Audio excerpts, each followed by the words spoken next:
Hello guys, कैसे हो आप सब। बात करते हैं प्रीवियस लेक्चर के बारे में। तो प्रीवियस लेक्चर में हम लोगों ने ये सीखा था कि दो स्थिर बिंदु आवेशों के मध्य कितना बल कार्यरत होता है। इस बल का परिमाण बताने के लिए, इस बल को क्वांटिफाई करने के लिए सर्वप्रथम सन 1785 ईस्वी में कूलाम ने एक नियम दिया था। और कूलाम का जो नियम था वो यहाँ पर न्यूटन के गुरुत्वाकर्षण बल से ही रिलेट था, अर्थात उसी को बेस बनाकर कूलाम ने इस नियम का प्रतिपादन किया था।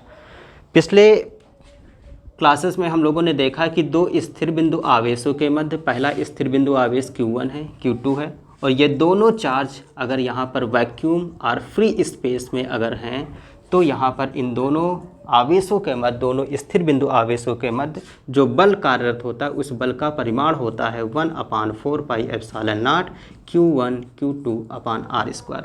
इतने न्यूटन का बल कार्यरत होता है इन दोनों स्थिर आवेशों के मध्य। परमिटिविटी क्या होता है, अर्थात यहाँ पर vacuum permittivity of free space, इसके बारे में हम लोगों ने डिटेल में बात कर ली है प्रीवियस लेक्चर में। अगर आप प्रीवियस लेक्चर नहीं देखे हैं तो प्लीज़ आप यहाँ पर देखें, वहाँ पर परमिटिविटी के बारे में डिटेल में बात की गई है। तो यहाँ पर हमें पता है बल कैसी राशि होती है। बल एक सदिश राशि है, एक वेक्टर क्वांटिटी है, और हमें पता है सदिश राशि में दो चीज़ें होती हैं, एक तो परिमाण होता है और एक दिशा भी होती है।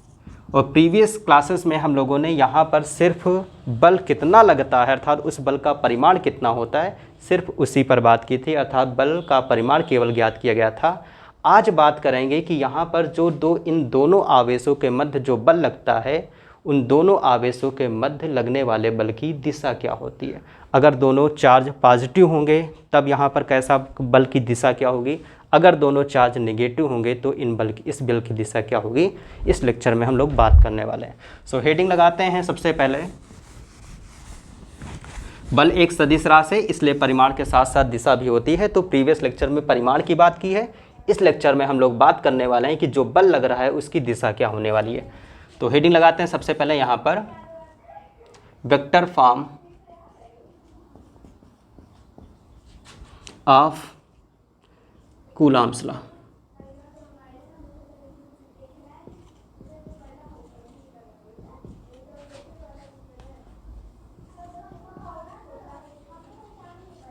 कूलाम्स लॉ अर्थात हम कह सकते हैं कूलाम के नियम का सदिश स्वरूप। कूलाम के नियम का सदिश स्वरूप।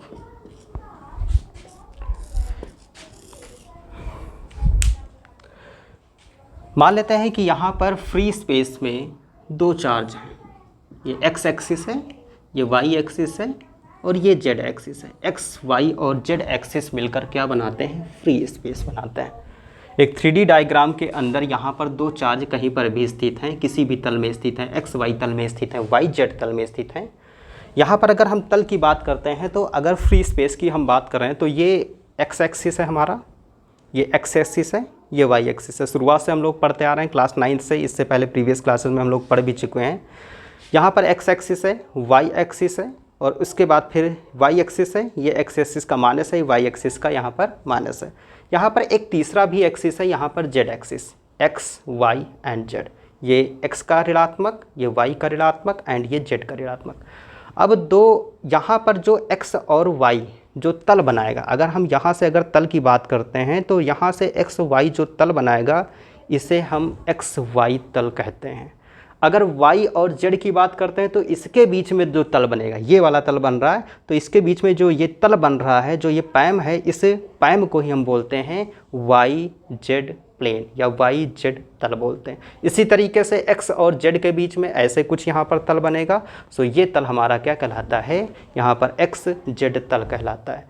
और इसी तल पर कहीं पर भी यहाँ पर दो आवेश स्थिर हैं। पहला स्थिर आवेश हो जाएगा हमारा Q1 और दूसरा स्थिर आवेश हो जाएगा Q2।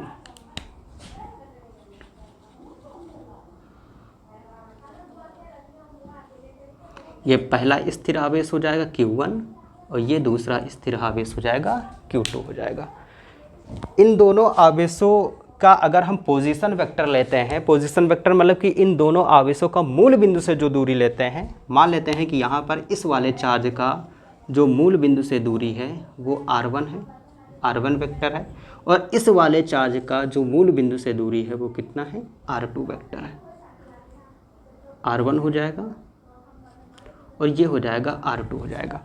अब हमें पता है कि दोनों आवेश जब ऐसे तल में स्थित होंगे तो इनके बीच में बल लगेगा। बल का परिमाण प्रीवियस क्लास से प्रीवियस लेक्चर में हम लोग देख चुके हैं कि बल का परिमाण हम किस सूत्र से निकाल सकते हैं, F = 1/4πε0। जो भी परमिटिविटी होगी, जो भी यहाँ पर माध्यम की परमिटिविटी वो रखेंगे, और साथ में Q1 Q2 बटे कितना हो जाएगा, r² हो जाएगा।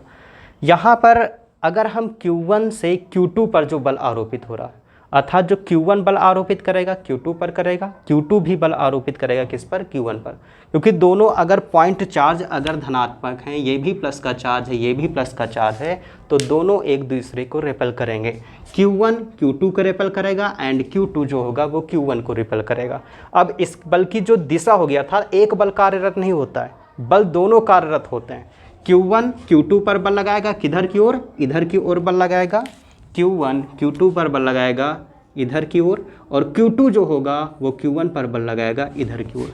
अगर ये दोनों सजातीय आवेश हैं तो बल कुछ इसी टाइप से लगने वाला है, लेकिन अगर दोनों आवेश अगर यहाँ पर एक प्लस है एक माइनस है, अर्थात दोनों अगर अपोजिट चार्ज हैं, तो बल यहाँ पर ये Q1 इस Q2 को अट्रैक्ट करेगा, Q2 जो होगा Q1 को अट्रैक्ट करेगा। अर्थात एक प्लस का चार्ज अगर है ये, और एक माइनस का चार्ज है यहाँ पर ये Q1 और Q2, ये प्लस का चार्ज है ये माइनस का चार्ज है, तो Q1 क्या करेगा, इस वाले चार्ज को अट्रैक्ट करेगा। डायरेक्शन देखना आप, इस वाले चार्ज को क्या करेगा, अट्रैक्ट करेगा। Q2 क्या करेगा, Q2 क्या करेगा, ये किसका डायरेक्शन हो गया, Q1 जो अट्रैक्ट कर रहा है Q2 को, तो ये हो जाएगा Q2 का डायरेक्शन। Q2 इधर मूव करेगा, Q2 पर इधर की ओर बल लगेगा। अब यहाँ पर Q2 भी बल लगाएगा किस पर, Q1 पर, क्योंकि दोनों अपोजिट चार्ज हैं। ये Q2 जो होगा वो Q1 को क्या करेगा, अट्रैक्ट करेगा, किधर की ओर, इधर की ओर। तो कहने का मतलब यहाँ पर ये हुआ कि चाहे दोनों सेम चार्ज हो, ठीक है, चाहे दोनों यहाँ पर अपोजिट चार्ज हो, बल का जो डायरेक्शन होता है हमेशा अपोजिट होता है। Q1 Q2 को रिपेल कर रहा है, बल का डायरेक्शन ये बना, Q2 Q1 को रिपेल कर रहा है, बल का डायरेक्शन ये बना। दोनों यहाँ पर अपोजिट चार्ज हैं, तो Q1 Q2 को अट्रैक्ट कर रहा है, ठीक है, तो बल का डायरेक्शन ये बना, ये बन रहा है बल का डायरेक्शन। अगर यहाँ पर Q2 की बात करें तो Q2 जो होगा Q1 को अट्रैक्ट करेगा, तो बल का डायरेक्शन ये बनेगा। तो कहने का मतलब चाहे सेम चार्ज हो चाहे अपोजिट चार्ज हो, बल का जो डायरेक्शन होता है हमेशा क्या होगा, अपोजिट होगा। यहाँ पर बात करते हैं, अभी फ़िलहाल हम सेम चार्ज की ही बारे में बात कर लेते हैं। अब इन दोनों चार्ज के बीच में बल लगेगा कि Q1 Q2 पर लगाएगा और Q2 किस पर लगाएगा, Q1 पर लगाएगा। यहाँ पर सबसे पहले हम बात कर लेते हैं कि अगर Q1 Q2 को प्रतिकर्षित कर रहा है, अर्थात इस पर बल लगा रहा है, तो इसकी दिशा क्या होगी और इसका परिमाण क्या होगा। तो यहाँ पर Q1 Q2 पर बल लगा रहा है, तो इसका जो मान होगा F, बल कौन सा लग रहा है, Q1 किस पर लगा रहा है, Q2 पर। तो ये चीज़ हम लिख भी लेते हैं, Q2 पर आरोपित बल, Q2 पर Q1 के द्वारा आरोपित बल, और ये बल कैसा लग रहा है, प्रतिकर्षण लग रहा है, आरोपित बल। Q2 पर Q1 के द्वारा आरोपित बल, कितना बल लगेगा, यहाँ पर इस बल का जो यहाँ पर इसको जो हम प्रदर्शित करेंगे वो प्रदर्शित करेंगे F। कौन बल लगा रहा है, 1 लगा रहा है, किस पर बल लगा रहा है, 2, ठीक है, 1 लगा रहा है, किस पर लगा रहा है, 2 पर, 1 लगा रहा है किस पर, 2 पर।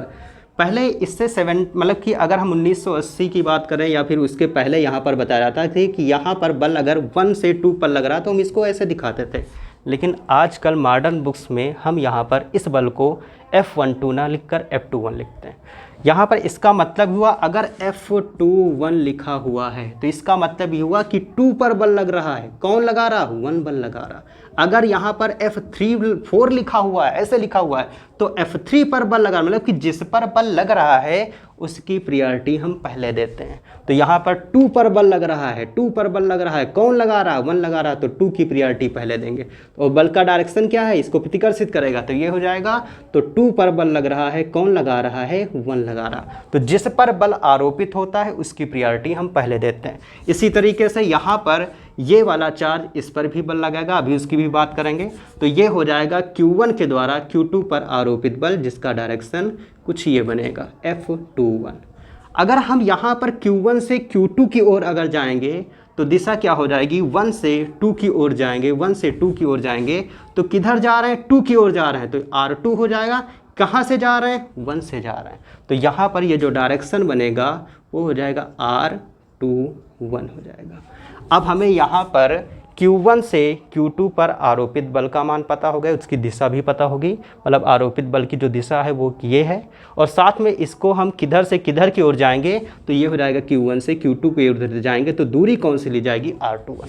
तो हमें पता हो गया कि यहाँ पर Q1 से Q2 पर जो आरोपित बल है वो ये है, और साथ में इसकी जो यहाँ पर दूरी है वो R21 ली जाएगी।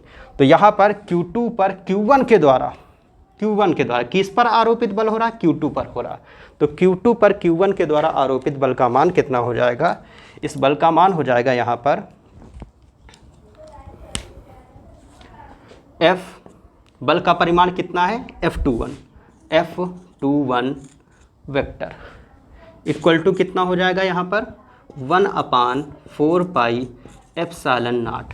अब यहाँ पर बल को हम परिमाण के साथ साथ दिशा में रिप्रेजेंट करने वाले हैं, और ये हो जाएगा Q1 पहले आवेश का परिमाण, दूसरे आवेश का परिमाण, और बटे दूरी, क्योंकि हम दूरी किधर से किधर क्यों ले रहे हैं, 1 जो है 2 पर बल आरोपित कर रहा है, तो दूरी कौन सी ली जाएगी, R21 का कितना हो जाएगा, स्क्वायर हो जाएगा, R21 का स्क्वायर।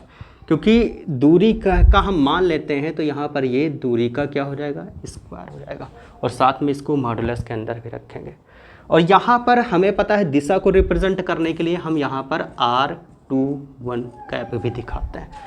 R21 जो होता है हमारा, R21 यहाँ पर लिख भी लेते हैं, R21 एकांक सदिश है, एकांक सदिश है।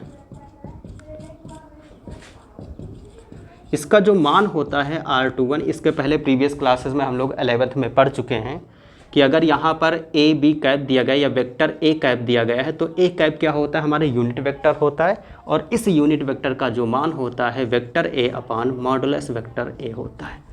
इसी तरीके से बी का भी पढ़ चुके हैं कि बी कैप हमारा क्या हो जाएगा, यूनिट वेक्टर, और यूनिट वेक्टर की जो वैल्यू होती है तो वो कितनी हो जाएगी, बी वेक्टर अपान मॉडुलस का बी वेक्टर। सेम यहाँ पर इसी तरीके से R21 is the unit vector, और यूनिट वेक्टर का जो वैल्यू हो जाएगा R21 का वेक्टर हो जाएगा, R21 का वेक्टर हो जाएगा।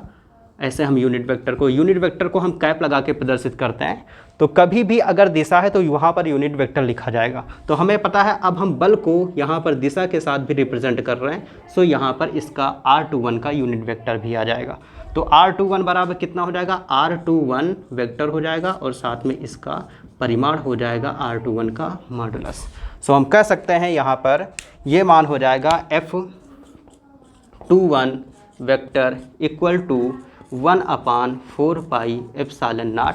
दोनों चार्ज कहाँ पर स्थित हैं, वैक्यूम में स्थित हैं, तो यहाँ पर एप्सिलॉन नॉट लिखा जाएगा, Q1 Q2 अपान कितना हो जाएगा, R21।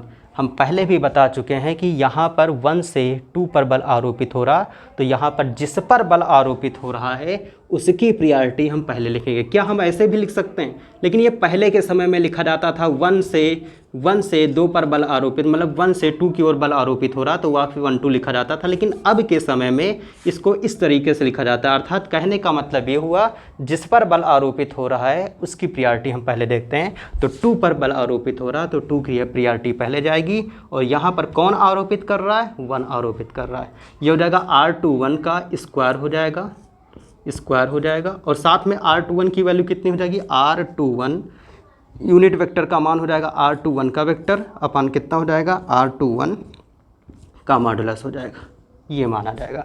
सो यहाँ पर हम लिख सकते हैं R21 equal to 1/4 pi epsilon naught, और ये हो जाएगा Q1 Q2 अपान R21 का मॉडुलस, R21 का मॉडुलस। यहाँ पर R21 का जो मॉडुलस होगा उस मॉडुलस, क्योंकि हमें पता है चाहे हम दूरी इधर से इधर की ओर मापें चाहे दूरी इधर से इधर की ओर मापें, हमेशा दूरी कितनी रहने वाली है, R ही रहने वाली है। इधर से अगर यहाँ से यहाँ तक की दूरी अगर 2 सेंटीमीटर है तो इधर से इधर मापोगे आप तब भी यहाँ पर 2 सेंटीमीटर आएगा, इधर से इधर मापोगे तब भी 2 सेंटीमीटर, केवल डायरेक्शन चेंज होगा। इधर से इधर मापोगे तो R21, इधर से इधर की ओर मापोगे तो R12 आएगा। तो हम इसको लिख भी सकते हैं कि R21 का जो मॉडुलस होगा वो कितना होगा, R ही होगा। R21 का मॉडुलस कितना होगा, R होगा। चाहे इधर से इधर नापेंगे तब भी R, चाहे इधर से इधर ना मापेंगे तब भी R। सो यहाँ पर इसको हम ब्रैकेट में लिख लेते हैं। R21 का जो मॉडुलस है वो कितना मान सकते हैं, R मान सकते हैं। तो R21 का मॉडुलस R², और यहाँ पर ये हो जाएगा हमारा R21 वेक्टर, R21 का मॉडुलस R हो जाएगा। सो यहाँ पर हो जाएगा सॉरी F21 होगा, यहाँ पर F21 ये हो जाएगा 1/4 पाई एप्सिलॉन नॉट हो जाएगा Q1 Q2, और ये हो जाएगा R², R कितना हो जाएगा R³ और R21 का वेक्टर हो जाएगा। कहने का मतलब यहाँ पर Q1 के द्वारा Q2 पर आरोपित बल का मान कितना आ जाएगा, आरोपित बल का मान कुछ इतना आ जाएगा। तो यहाँ पर Q1 के द्वारा Q2 पर आरोपित बल। अब हम निकालते हैं कि यहाँ पर Q2 के द्वारा Q1 पर आरोपित कितना बल होगा, उस बल का मान। तब तक आप इतना नोट डाउन कर सकते हैं।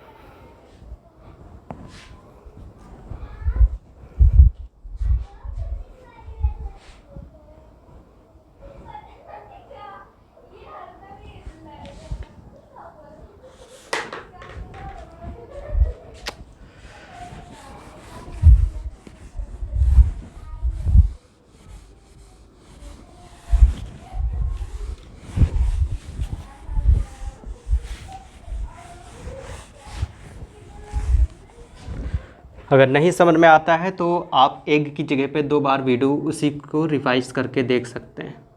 ऑनलाइन यहाँ पर पढ़ने का सबसे अच्छा ही प्रॉफिट यही होता है कि हम किसी भी चीज़ कोई भी कंटेंट और टॉपिक अगर नहीं समझ में आ रहा तो उसको प्रीवियस करके फिर देख सकते हैं, फिर अगेन देख सकते हैं जब तक वो टॉपिक समझ में नहीं है। अगर नहीं समझ में आ रहा तो आज कमेंट बॉक्स में कमेंट करके बताइए कि यहाँ पर ये चीज़ हमें, ये पॉइंट, ये कंटेंट हमें समझ में नहीं आया। सो अभी तक हम लोगों ने बात की है यहाँ पर Q1 से Q2 पर आरोपित बल। अब हम बात करते हैं Q2 से या Q1 पर आरोपित बल Q2 से Q2 द्वारा Q1 पर आरोपित बल।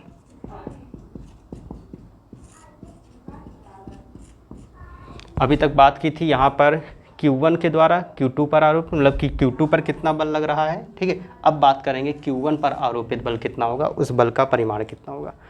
सो यहाँ पर अब हम इस दूरी की बात नहीं करने वाले हैं। अब हम बात करेंगे यहाँ पर Q2 Q1 पर कितना बल आरोपित कर रहा है। तो Q2 जो Q1 पर बल आरोपित करेगा प्रतिकर्षण बल होगा, लेकिन उसकी दिशा क्या होगी, इधर की ओर होगी। तो ये हो जाएगा F। किस पर बल लग रहा है, 1 पर लग रहा है। कौन लगा रहा है, 2 लगा रहा है। तो F12 हो जाएगा। प्रायोरिटी उसी को देंगे जिस पर बल आरोपित होता है, जिस पर बल यहाँ पर लग रहा है। तो यहाँ पर हो जाएगा हमारा Q2, तो Q2 के द्वारा Q1 पर आरोपित बल।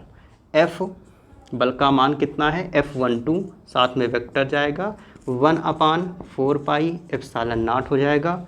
यहाँ पर हो जाएगा Q1 Q2 और बटे दूरी कितनी ली जाएगी और किधर से किधर, क्योंकि Q2 है Q1 पर बल आरोपित कर रहा, तो डायरेक्शन ये बनेगा किधर से, 2 से किधर की ओर, 1 की ओर। 1 की ओर जा रहा है, किधर से, 2 की ओर। तो ये हो जाएगा R12 और डायरेक्शन ये बनेगा। तो यहाँ पर हो जाएगा हमारा R12 हो जाएगा, और ये हो जाएगा वेक्टर और साथ में मॉडुलस, मतलब दूरी का यहाँ पर हम परिमाण लेते हैं। भाई यहाँ पर क्या हो जाएगा, R12 का कैप। इससे पहले हम बता चुके हैं R12 क्या है, अर्थात जब कैप की बारी आती है तो कैप क्या प्रदर्शित करता है, एकांक सदिश। तो R12 कैप हो जाएगा हमारा एकांक सदिश, एकांक सदिश मतलब यूनिट वेक्टर, एकांक सदिश हो जाएगा। और इस R12 का जो मान होगा, इस यूनिट वेक्टर का जो मान होगा, R12 का वेक्टर अपान R12 का कितना हो जाएगा, मॉडुलस हो जाएगा। ये हो जाएगा F12 equal to 1 upon 4 pi epsilon. Vector लगा है तो परिमाण के साथ साथ दिशा भी है। Q1 Q2 अपान हो जाएगा R12 वेक्टर हो मॉडुलस हो जाएगा। R12 का का मान कितना है, R12 वेक्टर अपान R12 वेक्टर का मॉडुलस हो जाएगा। यहाँ पर स्क्वायर भी लगाते जाते हैं। सो ये हो जाएगा F12 vector equal to 1 upon 4 pi epsilon naught Q1 Q2 upon कितना हो जाएगा, R12 का स्क्वायर। हमें पता है, इससे पहले हमने बताया भी है कि यहाँ पर आप चाहे इधर से मापो दूरी Q1 से Q2 की ओर, Q2 से Q1 की ओर, तो दोनों कंडीशन में R12 का जो मॉडुलस होगा वो R21 के मॉडुलस, मतलब R12 का चाहे मॉडुलस ले, मतलब चाहे दूरी को हम 1 से 2 की ओर, चाहे हम 1 से 2 की ओर मापे, चाहे 2 से 1 की ओर मापे, दोनों कंडीशन में क्या होगा, परिमाण जो होगा वो हमारा एक ही जाएगा। तो R12 का मॉडुलस R21 का मॉडुलस R ही रहेगा। तो यहाँ पर इससे पहले हम लोगों ने R21 का मॉडुलस R किया था, अब R12 का मॉडुलस कितना करते हैं, R करते हैं, ऊपर स्क्वायर लगा, स्क्वायर हो जाएगा R12 का वेक्टर, इसका मॉडुलस हो जाएगा R। यहाँ पर हो जाएगा F12 का vector equal to 1 upon 4 pi epsilon naught Q1 Q2 upon हो जाएगा R³ हो जाएगा, और ये हो जाएगा R12 का वेक्टर। तो ये हो जाएगा हमारा Q1 पर आरोपित बल।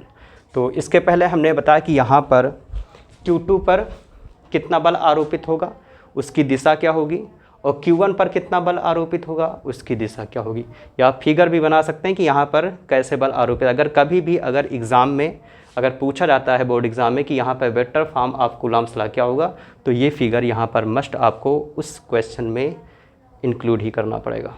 सो यहाँ पर आप इतना नोट कर सकते हैं।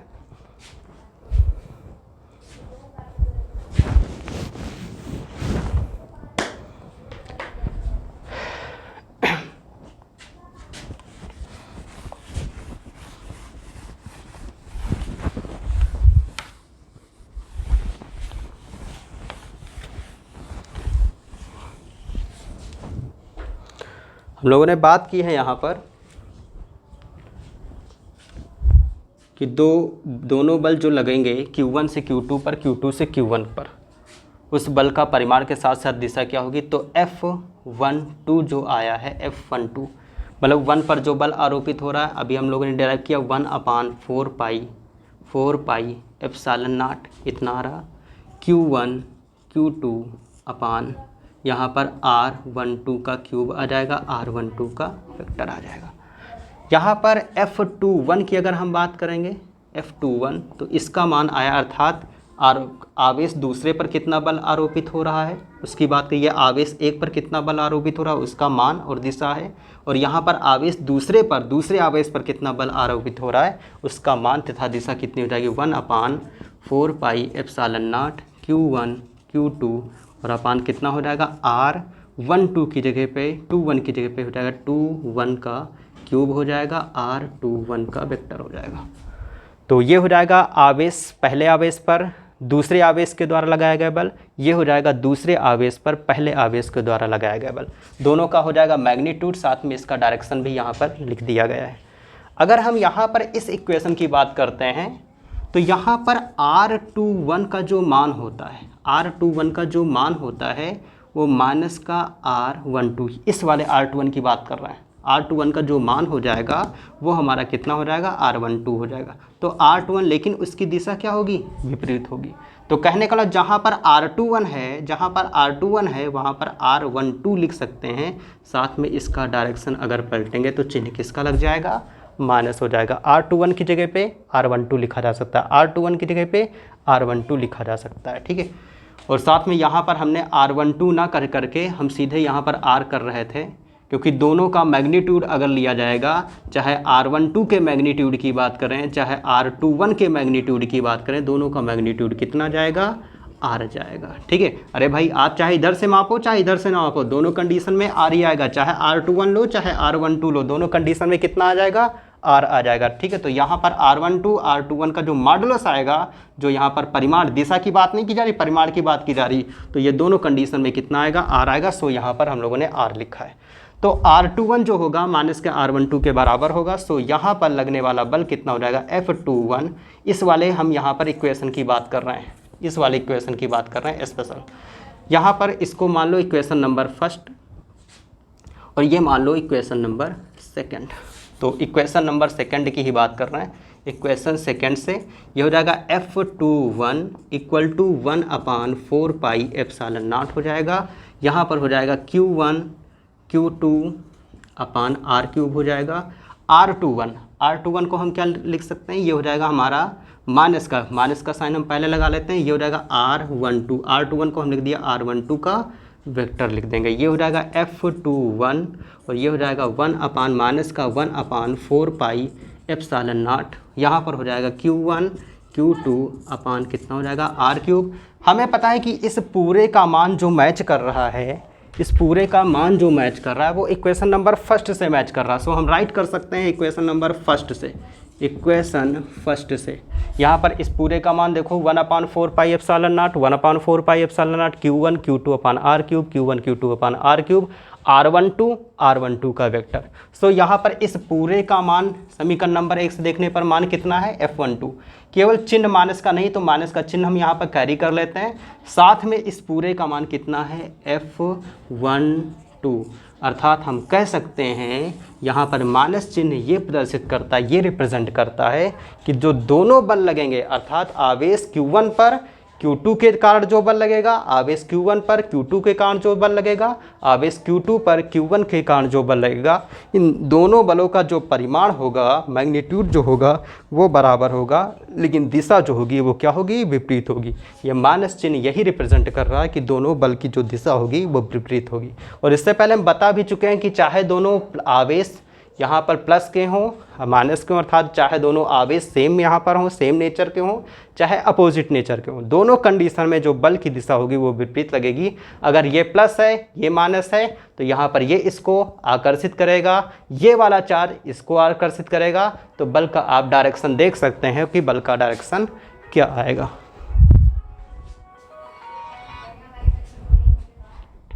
बल का जो डायरेक्शन होगा वो क्या आएगा। अब बात करते हैं हम यहाँ पर। तो इस नियम से ये सत्यापित हो जाता है कि अगर दो चार्ज, दो आवेश, दो बिंदु आवेश अगर एक दूसरे से कुछ दूरी पर स्थित होते हैं तो जो बल लगते हैं उनका डायरेक्शन क्या होता है, अपोजिट होता है। और साथ में इस नियम को हम यहाँ पर न्यूटन का तृतीय नियम भी कह सकते हैं, न्यूटन का तृतीय नियम। और न्यूटन का तृतीय नियम क्या होता है, क्रिया प्रतिक्रिया का नियम, क्रिया प्रतिक्रिया का नियम। अर्थात हम कह सकते हैं कि यहाँ पर आवेश Q1 पर जितना बल लगेगा, आवेश दूसरा आवेश जो होगा Q2 पर भी तथा Q1 पर उतना ही बल आरोपित करेगा।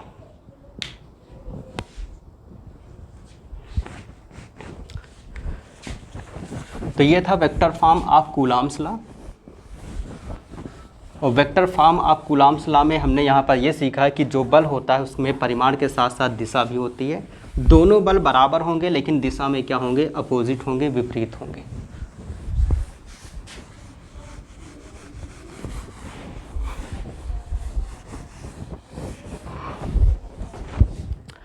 अब बात करते हैं हम यहाँ पर कुछ पॉइंट्स हैं, उन पॉइंट्स के बारे में बात कर लेते हैं।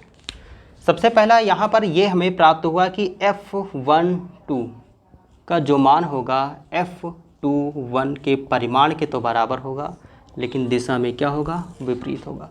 तो नोट्स में जो पहला पॉइंट जाता है वो यही जाता है नोट्स में कि यहाँ पर सबसे पहले कि दोनों आवेशों, पहले आवेश के द्वारा दूसरे आवेश पर लगाए गए बल और दूसरे आवेश के द्वारा पहले आवेश पर लगाया गया बल हमने पहले ही बता दिया है। जिस पर बल आरोपित होता है उसकी प्रायोरिटी पहले दो, वो पहले लिखो। तो ये दूसरे आवेश पर लगा हुआ बल है, ये पहले आवेश पर लगा हुआ बल है और दोनों बलों का जो परिमाण होगा वो यहाँ पर सेम होगा लेकिन दिशा क्या होगी, विपरीत होगी। और इस नियम को हम यहाँ पर न्यूटन का तृतीय नियम भी कह सकते हैं। अर्थात यहाँ पर दोनों बिंदु आवेश न्यूटन के तृतीय नियम का पालन करते हैं। न्यूटन का तृतीय नियम हो जाएगा न्यूटन का तृतीय नियम जो होता है वो क्रिया प्रतिक्रिया का नियम होता है। अर्थात पहला आवेश दूसरे पर, दूसरा आवेश पहले पर बल लगाएगा। इसका दूसरा पॉइंट जो जाएगा, ये तो हो गया पहला पॉइंट, ये हो गया पहला पॉइंट। दूसरा पॉइंट जो जाएगा इसका वो हमारा क्या होगा,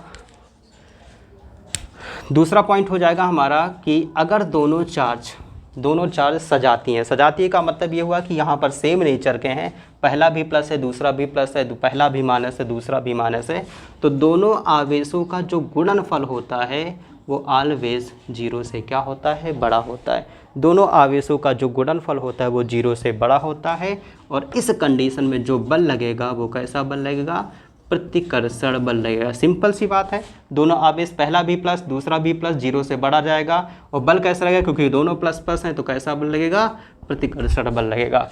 तीसरा इसका जो पॉइंट जाएगा वो ये जाएगा कि यहाँ पर दोनों आवेशों का गुणनफल, अर्थात अगर ये प्लस है यहाँ पर दोनों आवेश कैसे होंगे, सेम चार्ज होंगे, सेम चार्ज होगा। अगर यहाँ पर दोनों आवेश की बात करें तो Q1 Q2 का अगर गुणनफल यहाँ पर 0 से कम है, एक प्लस है दूसरा माइनस है, तो प्लस माइनस वैसे भी यहाँ पर 0 से कम जाएगा। बल कैसा लगेगा, आकर्षण बल लगेगा। और ये कब होगा, जब दोनों अपोजिट चार्ज होंगे, जब दोनों अपोजिट चार्ज होंगे, अर्थात अपोजिट नेचर के हैं चार्ज, तब यहाँ पर इस टाइप का बल हमें देखने को मिलेगा। तो ये 3 पॉइंट्स यहाँ से निकल के आते हैं कि अगर हम यहाँ पर कूलाम के नियम को अगर वेक्टर फॉर्म में लिखेंगे तो परिमाण के साथ साथ दिशा भी पता चल जाती है। और दिशा से ये हमें पता चलता है कि दोनों बल जो लग रहे हैं, अभी तक हमें यहाँ पर कूलाम के नियम में ये तो पता था कि दोनों आवेशों के मध्य बल लगता है, लेकिन ये नहीं पता था कि यहाँ पर इस बल का डायरेक्शन क्या होता है। वो डायरेक्शन हमें यहाँ पर इस वेक्टर फॉर्म से पता चल रहा है कि जो पहला चार्ज दूसरे चार्ज पर बल लगा रहा है उसका डायरेक्शन क्या है, दूसरा चार्ज पहले चार्ज पर जो यहाँ पर बल लगा रहा है उसका डायरेक्शन क्या है।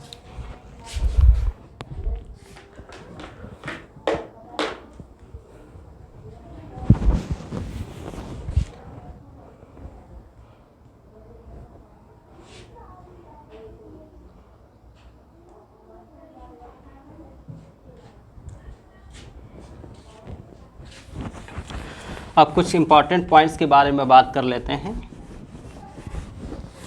कि यहाँ पर कूलाम के नियम का इम्पॉर्टेंट पॉइंट्स क्या होगा। तो कूलाम के नियम का पहला इम्पॉर्टेंट पॉइंट्स जो है, अर्थात लिख लेते हैं important points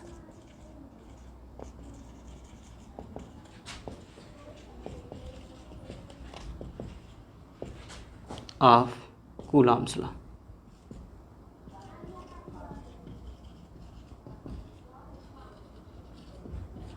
important points of coulombs law. इसमें जनरली जो पहला पॉइंट जाएगा वो हमारा क्या जाएगा कि पहली बात तो ये जो हमारा प्रयोग किया गया था ये केवल यहाँ पर प्रेक्षण पर आधारित है, प्रेक्षण पर आधारित। अर्थात जो कूलाम का नियम है, कूलाम का नियम ऐसे भी लिख सकते हैं, कूलाम का नियम, कूलाम का नियम केवल किस पर आधारित है, प्रेक्षण पर आधारित है। इसका कोई सैद्धांतिक प्रूफ नहीं मिलता है, तो प्रेक्षण पर आधारित हो जाएगा। दूसरा इसका जो इम्पोर्टेंट पॉइंट्स है वो क्या है, ये हो जाएगा पहला पॉइंट्स। और दूसरा पॉइंट्स जाएगा हमारा कि यहाँ पर ये जो बल लगता है था, जो यहाँ पर कूलाम में जो बल लगता है, दो आवेशों के मध्य जो बल लगता है वो 10⁻⁻15 मीटर से अधिक दूरियों के लिए, से अधिक दूरियों के लिए सत्य है, अधिक दूरियों के लिए भी सत्य होता है। अर्थात 10⁻⁻15 मीटर मतलब कि यहाँ पर नाभिकीय दूरी होती है इतनी, और नाभिकीय दूरी से भी अधिक दूरी पर अगर दो चार्ज स्थित हैं तो यहाँ पर ये जो बल लगता है वहाँ पर ये नियम हमारा, अर्थात कूलाम का नियम जो होता है वो सही साबित होता है। अब बात करते हैं हम यहाँ पर तीसरे इम्पॉर्टेंट पॉइंट्स की। तो तीसरा जो इम्पॉर्टेंट पॉइंट्स है वो है ये कि ये टू बॉडी इंट्रैक्शन फोर्स होता है। टू बॉडी इंट्रैक्शन फोर्स का मतलब ये होता है कि जो दो आवेशों के मध्य जो बल लग रहा होता है, मान लेते हैं ये पहला चार्ज है और ये जो दूसरा चार्ज है, इन दोनों आवेशों के मध्य बल लग रहा है, ये इसको प्रतिकर्षित कर रहा है, ये इसको प्रतिकर्षित कर रहा है, या फिर इसको ये आकर्षित कर रहा है, ये इसको आकर्षित कर रहा है। तो अगर यहाँ पर तीसरा चार्ज यहाँ पर स्थित है, टू बॉडी इंटरेक्शन का मतलब हम बता रहे हैं two body interaction force, two body interaction force. कहने का मतलब ये हो जाएगा कि यहाँ पर दो आवेशों के मध्य अगर बल लग रहा है तो इसके मध्य जो बल लग रहा होता है उससे तीसरे आवेश के होने पर कोई फर्क नहीं पड़ता। अर्थात अगर तीसरा चार्ज अगर होगा यहाँ पर दो आवेशों के आसपास अगर तीसरा चार्ज है तो इसके मध्य जो बल लग रहा है इस वाले लगने वाले बल का जो मान होगा इस तीसरे चार्ज से इस पर कोई फ़र्क नहीं आएगा। तो कहने को अगर इस पर दो न्यूटन का बल लग रहा है तो तीसरा चार्ज हो चौथा चार्ज हो, इस पर ऑलवेज कितने न्यूटन का बल लगेगा? 2 ही न्यूटन का बल लगेगा। अर्थात ये केवल टू बॉडी इंटरेक्शन फोर्स होता है। दो आवेशों के मध्य जो बल लग रहा है उस बल का परिमाण नहीं बदलने वाला है, चाहे यहाँ पर तीसरा चार्ज आ जाए, चाहे चौथा चार्ज आ जाए, चाहे पांचवा चार्ज आ जाए, लेकिन यहाँ पर हमेशा इसके मध्य जो बल लगने वाला है वो 2 ही न्यूटन का लगने वाला है। इसलिए इसको बोलते हैं टू बॉडी इंटरेक्शन फोर्स। इसका जो पांचवा इंपॉर्टेंट पॉइंट्स होता है, पांचवा जो इंपॉर्टेंट पॉइंट्स है, चौथा इंपॉर्टेंट जो पॉइंट्स उसका जाएगा वो जाएगा कि यहाँ पर ये एक कंजर्वेटिव फोर्स होता है। ये एक कंजर्वेटिव फोर्स होता है। कंजर्वेटिव फोर्स का मतलब होता है संरक्षी बल। अर्थात इस बल का जो मान होता है वो पथ पर डिपेंड नहीं करता है, पाथ कैसा है इस पर डिपेंड नहीं करता है। अर्थात ये एक कंजर्वेटिव फोर्स होता है, संरक्षी बल होता है।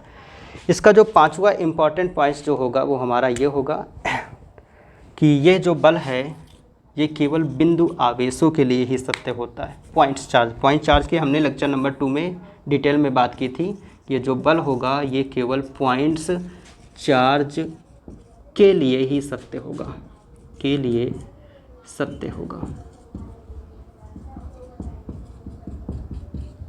ये हो जाएंगे कुछ important points of Coulomb's law. तो पहला यहाँ पर पॉइंट है कि कूलाम का नियम केवल प्रेक्षण पर आधारित है, सैद्धांतिक इसका कोई तर्क नहीं है। दूसरा यहाँ पर ये जो बल लगेगा ये यहाँ पर 10⁻⁻15 मीटर से अधिक दूरियों के लिए भी सत्य होता है। तीसरा पॉइंट होता है ये टू बॉडी इंटरेक्शन फोर्स होता है। अर्थात दो आवेशों के मध्य जो बल लग रहा होता है अगर तीसरा भी चार्ज आ जाएगा तो उस बल का परिमाण जो होगा वो नहीं बदलने वाला होता है। तो अर्थात दो बॉडी के बीच में जो फोर्स सप्लाई होगा कंटिन्यूस वही फोर्स सप्लाई होगा, भले तीसरा चार्ज, चौथा चार्ज, पांचवा चार्ज कोई भी चार्ज हो।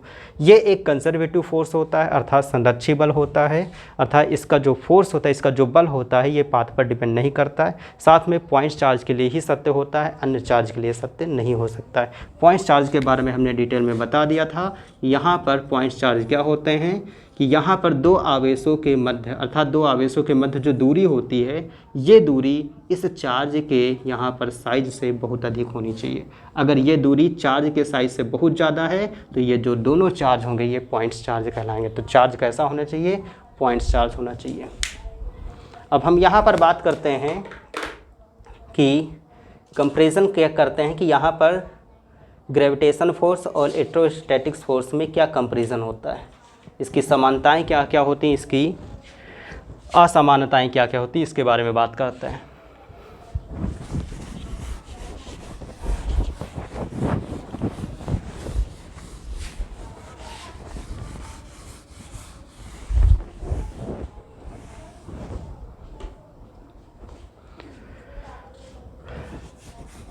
सिमिलरिटीज़ या फिर ऐसे लिख सकते हैं comparison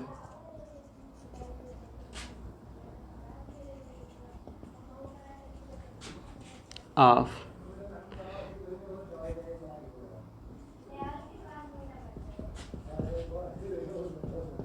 gravitational force and electrostatics force.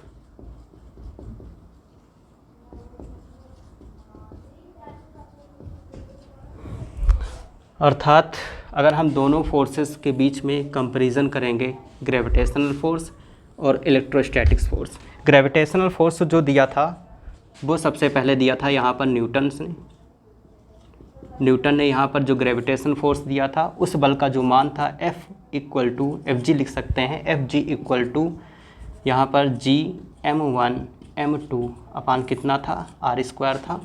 यहाँ पर इलेक्ट्रोस्टैटिक्स जो फोर्स था हमारा उसका मान कितना था, जो कूलाम्ब ने दिया था उसका मान था Fe मतलब इलेक्ट्रोस्टैटिक्स फोर्स, ये हो जाएगा K हमारा हो जाएगा कांस्टेंट, और K की वैल्यू जो होती है 1/4 पाई एप्सिलॉन होती है। अगर माध्यम होगा तो यहाँ पर निर्वात होगा तो एप्सिलॉन नॉट लिखा जाता है। तो K यहाँ पर हो जाएगा पहले आवेश का परिमाण, दूसरे आवेश का परिमाण, और बटे कितना हो जाएगा, दूरी का स्क्वायर हो जाएगा। अब इन दोनों बल में क्या क्या सिमिलरिटीज़ हैं, ठीक है, अर्थात जो ग्रेविटेशनल फोर्स होता है और जो इलेक्ट्रोस्टैटिक्स फोर्स होता है, इन दोनों बलों के बीच में कौन कौन सी सिमिलरिटीज़ हैं उसके बारे में हम लोग बात करने वाले हैं। तो सबसे पहले बात करते हैं समानताएं की।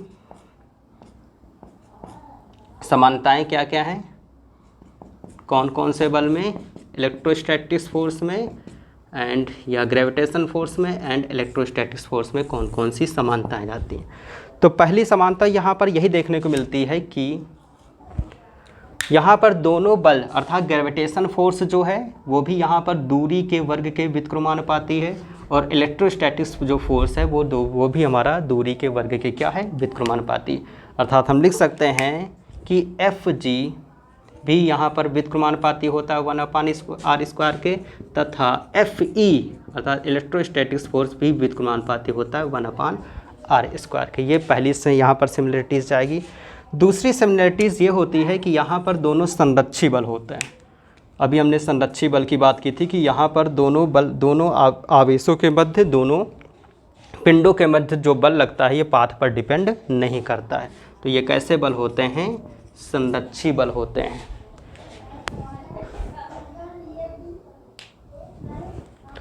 और तीसरा यहाँ पर आता है, तीसरी सिमिलरिटीज़ ये आती है कि यहाँ पर दोनों बलों के जो सिमिलरिटीज़ यहाँ पर होता है कि यहाँ पर ये दोनों बल न्यूटन के तृतीय नियम का पालन करते हैं। न्यूटन का तृतीय नियम क्रिया प्रतिक्रिया का नियम हो जाएगा, क्रिया प्रतिक्रिया, न्यूटन का तृतीय नियम का पालन करता है। और इसके बाद चौथी जो सिमिलरिटीज़ जाएगी, ये दोनों बल टू बॉडी इंटरैक्शन फोर्स होते हैं, अर्थात दोनों आवेशों के मध्य जो बल लग रहा होता है तीसरे आवेश के कारण यहाँ पर कोई भी उसमें उन दोनों आवेशों के मध्य में लगने वाले बल में कोई अंतर नहीं आएगा। ये आवेश होगा, ये आवेश होगा, इन दोनों आवेशों के मध्य में कुछ भी बल लग रहा हो, 10 न्यूटन का बल लग रहा हो, अगर तीसरा चार्ज अगर हम ला कर रखते हैं तो ये 10 न्यूटन के बल पर कोई अंतर नहीं आएगा। इसे टू बॉडी इंटरैक्शन फोर्स बोलते हैं, टू बॉडी इंटरैक्शन फोर्स कहते हैं। ये हो जाएगी चौथी सिमिलरिटीज़। अब बात करते हैं कि यहाँ पर असमानताएं क्या क्या होती हैं, इसके बारे में बात कर लेते हैं। असमानताएं,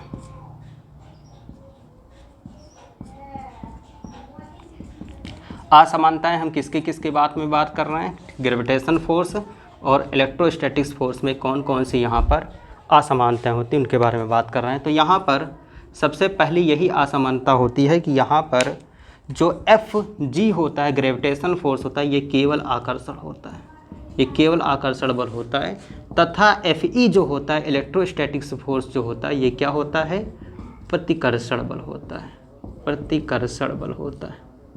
Fe प्रतिकर्षण बल होता है, आकर्षण भी होता है, सॉरी, Fe जो होता है वो आकर्षण बल भी होता है और प्रतिकर्षण बल भी होता है, दोनों प्रकार का बल ये होता है।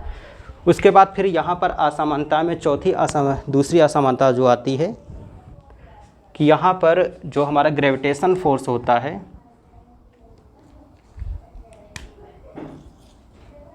ग्रेविटेशनल फोर्स जो होता है Fg, ये माध्यम पर निर्भर नहीं करता है, माध्यम पर निर्भर नहीं करता है,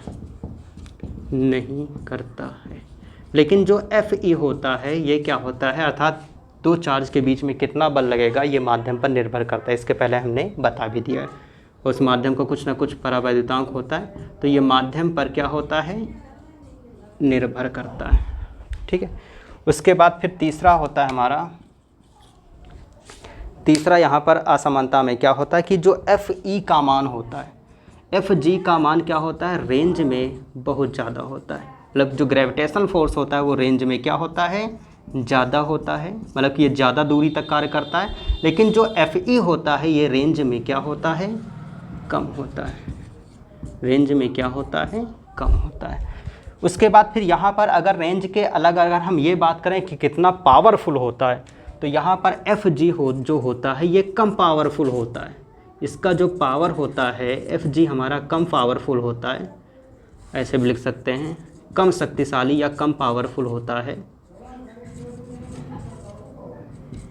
कम पावरफुल होता है, कम पावरफुल होता है।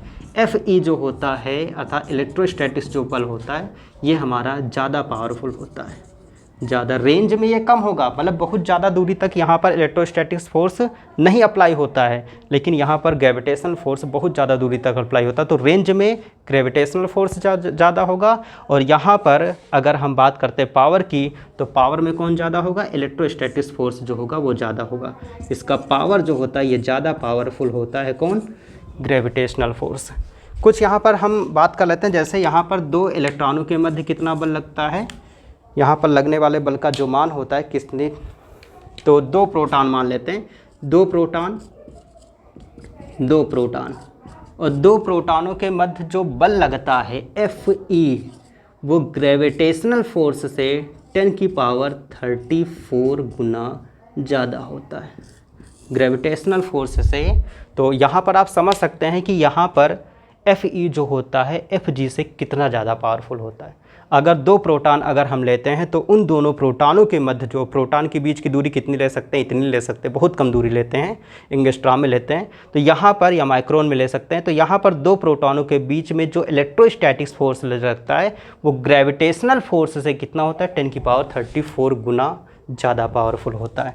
इसी तरीके से यहाँ पर अगर मान लेते हैं दो इलेक्ट्रॉन लिया हमने, दो इलेक्ट्रॉन, पहला इलेक्ट्रॉन या फिर एक इलेक्ट्रॉन लेते हैं, एक इलेक्ट्रॉन लिया है और एक क्या लिया है, प्रोटॉन लिया है, और इनके मध्य जो बल लगता है, इनके मध्य जो बल लगता है एफ ई, इसको हम ऊपर लिख देते हैं, लेट चेक कर लेते हैं ज़रा, इसको हम यहाँ पर राइट कर देते हैं।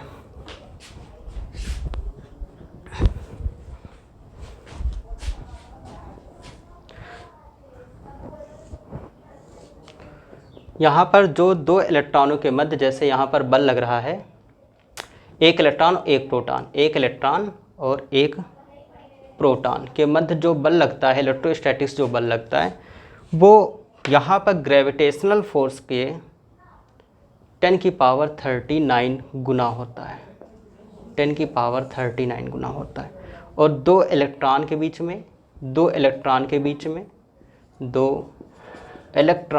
में जो बल लगता है वो बल का मान, इलेक्ट्रोस्टैटिक्स बल का मान जो होता है वो 10⁻43 गुना होता है, किसके अपेक्षा, ग्रेविटेशन फोर्स। एक बार रिवाइज करवा देते हैं कि क्या क्या इसके बारे में सिमिलरिटीज़ होती हैं, क्या क्या इसके डिसमिलरिटीज़ होती हैं, अर्थात क्या क्या समानताएं होती हैं, क्या क्या असमानताएं होती हैं। तो सबसे पहले अगर हम यहाँ पर कंपैरिजन करें किसका, ग्रेविटेशनल फोर्स का, इलेक्ट्रोस्टैटिक्स फोर्स का, तो यहाँ पर फार्मूला, क्योंकि इसी के बेस पर यहाँ पर कूलाम ने नियम दिया था, तो ग्रेविटेशनल फोर्स जो होता है Gm1m2/r² होता है, जो आप क्लास 11th में पढ़ भी चुके हैं। और इलेक्ट्रोस्टैटिक जो फोर्स होता है K, यहाँ पर K कांस्टेंट होता है, Q1 Q2 कितना होता है, r², इसे हम कूलाम कॉन्स्टेंट्स भी कहते हैं। अगर समानताओं के बारे में बात करें कि Fg और Fe में क्या क्या समानताएं होती हैं, तो ग्रेविटेशनल फोर्स जो होता है वो दूरी के वर्ग के व्युत्क्रमानुपाती होता है। इलेक्ट्रोस्टैटिक्स फोर्स जो भी होता है वो हमारा दूरी के वर्ग के क्या होता है, व्युत्क्रमानुपाती होता है। ये एक संरक्षी बल होता है, ये न्यूटन के तृतीय नियम का पालन करता है। अभी हम लोगों ने प्रूफ भी किया था इलेक्ट्रोस्टैटिक्स फोर्स में कि F12 F21 के बराबर होगा, लेकिन दिशा क्या होगी, विपरीत होगी। तो ये न्यूटन के तृतीय नियम का, दोनों यहाँ पर ग्रेविटेशनल भी और यहाँ पर इलेक्ट्रोस्टैटिक्स दोनों यहाँ पर न्यूटन के तृतीय नियम का पालन करते हैं। ये टू बॉडी इंटरेक्शन फोर्स होता है, अर्थात यहाँ पर दो, यहाँ पर पिंडों के बीच में जो बल लग रहा होता है उसका तीसरे पिंड से कोई लेना देना नहीं। यहाँ पर अगर 10 न्यूटन का फोर्स लग रहा है तो ऑलवेज 10 ही न्यूटन का फोर्स लगेगा, भले यहाँ पर कोई तीसरा चार्ज यहाँ पर आ जाए, यहाँ पर आ जाए, यहाँ पर आ जाए। तो ये भी हमारा टू बॉडी इंटरेक्शन फोर्स होता है। और ये दोनों बल, ये भी आप 5वां पॉइंट लिख सकते हो कि ये दोनों बल जो होता है अर्थात इलेक्ट्रोस्टैटिक फोर्स और ग्रेविटेशनल फोर्स, इलेक्ट्रोस्टैटिक फोर्स और ग्रेविटेशनल फोर्स दोनों बल होते हैं हमारे निर्वात में भी लग सकते हैं। तो ग्रेविटेशनल फोर्स व इलेक्ट्रोस्टैटिक फोर्स जो होता है वो निर्वात में भी लगता है। ठीक है, असमानताओं के बारे में अगर हम बात करते हैं तो ग्रेविटेशनल फोर्स जो होता है वो इलेक्ट्रोस्टैटिक फोर्स, ग्रेविटेशनल फोर्स आकर्षण बल केवल होता है, इलेक्ट्रोस्टैटिक फोर्स आकर्षण तथा प्रतिकर्षण दोनों होता है। ग्रेविटेशनल फोर्स माध्यम पर निर्भर नहीं करता है और इसके पहले हम यहाँ पर पढ़ भी चुके हैं कि इलेक्ट्रोस्टैटिक फोर्स जो होता है वो यहाँ पर मीडियम पर डिपेंड करता है। इसका रेंज जो होता है ग्रेविटेशनल फोर्स का ये बहुत ज़्यादा होता है, ठीक है, बहुत ज़्यादा दूरी तक कार्य करता है। लेकिन यहाँ पर इलेक्ट्रोस्टैटिक फोर्स का रेंज क्या होता है, कम होता है। पावरफुल की अगर बात करते हो तो यहाँ पर ग्रेविटेशन फोर्स कम पावरफुल होता है और इलेक्ट्रोस्टैटिक फोर्स जो होता है वो हमारा ज़्यादा पावरफुल होता है। अब यहाँ पर कुछ के बारे में बात भी कर लेते हैं। जैसे दो प्रोटॉनों के बीच में जो इलेक्ट्रोस्टैटिक फोर्स लगता है वो ग्रेविटेशनल फोर्स का 10⁻34 गुना होता है। ठीक है, इसी तरीके से एक इलेक्ट्रॉन एक प्रोटॉन के बीच में जो इलेक्ट्रोस्टैटिक फोर्स जो लगता है वो ग्रेविटेशनल फोर्स का 10⁻39 गुना होता है। दो इलेक्ट्रॉन के बीच में जो बल लगता है वो ग्रेविटेशन फोर्स का 10⁻43 गुना होता है। तो आज हम लोगों ने बात की थी, इसके प्रीवियस लेक्चर में बात की थी कि यहाँ पर दो आवेशों के मध्य कितना बल लगता है, उस बल के बारे में बात की थी। उस बल का परिमाण कितना होता है उसको क्वांटिफाई करने के लिए सबसे पहले कूलॉम ने एक नियम दिया था। यहाँ पर हम बात करते हैं कि यहाँ पर क्योंकि बल कैसी राशि है, सदिश राशि है, और इसका डायरेक्शन क्या होगा उसके बारे में हम बात करते हैं। अच्छा, जो बल का परिमाण हम लोगों ने निकाला था प्रीवियस क्लासेस में, प्रीवियस लेक्चर में, उस बल की दिशा क्या होगी यहाँ पर ये बताया गया है। ठीक है, तो यहाँ पर बल की दिशा क्या होने वाली है उसके बारे में बात की थी हम लोगों ने। उसके बाद फिर बात की यहाँ पर कि यहाँ पर दोनों अर्थात जो यहाँ पर बल अप्लाई होता है, इलेक्ट्रोस्टैटिक फोर्स जो अप्लाई होता है उसके यहाँ पर इंपॉर्टेंट पॉइंट्स कौन कौन से हैं, ये कैसा बल है, संरक्षी बल है, ये केवल प्रेक्षण पर आधारित होता है। ठीक है, और साथ में ये जो बल होता है इलेक्ट्रोस्टैटिक जो फोर्स होता है ये 10⁻15 दूरी 15 मीटर की दूरी से भी यहाँ पर अधिक दूरी के लिए यहाँ पर लगाया जा सकता है या ज्ञात किया जा सकता है। इसका जो फार्मूला होगा वो 10⁻15 मीटर से भी अधिक दूरियों के लिए अप्लाई किया जा सकता है। तो यहाँ पर कुछ इंपॉर्टेंट पॉइंट्स की बात की थी, उसके बारे में बात की। उसके बाद फिर हम लोगों ने बात की है कि यहाँ पर ग्रेविटेशन फोर्स और इलेक्ट्रोस्टैटिक फोर्स के बीच में कौन कौन सी सिमिलरिटीज़ होती हैं, कौन कौन सी समानताएं होती हैं और साथ में कौन कौन सी असमानताएं होती हैं, उनके बारे में बात की। तो पॉइंट्स हमारा कौन कौन सा कवर हुआ है आज। और साथ में अगर वीडियो अगर पसंद आए तो प्लीज़ लाइक और सब्सक्राइब ज़रूर करिए। और जो भी आपके डाउट्स भी बन रहे हैं वो डाउट्स भी यहाँ पर आप कमेंट सेक्शन में बताते जाइए कि सर ये डाउट हमें नहीं समझ में आया। कोशिश करेंगे कि नेक्स्ट लेक्चर में यहाँ पर, वैसे अगर डाउट अगर नहीं समझ में आ रहा एक बार आप उसको रिवर्स करके देखिए कि हो सकता है वो डाउट्स वहीं से क्लियर हो जाए। अगर उसके बाद भी नहीं क्लियर हो पा रहा तो आप कमेंट सेक्शन में बताइए कि यहाँ पर ये चीज़ें हमें समझ में नहीं आई। अब बात करते हैं हम यहाँ पर कौन कौन सा टॉपिक आज कवर हुआ। तो सबसे पहले यहाँ पर वेक्टर फॉर्म हम लोगों ने पढ़ा है, vector form of coulomb law.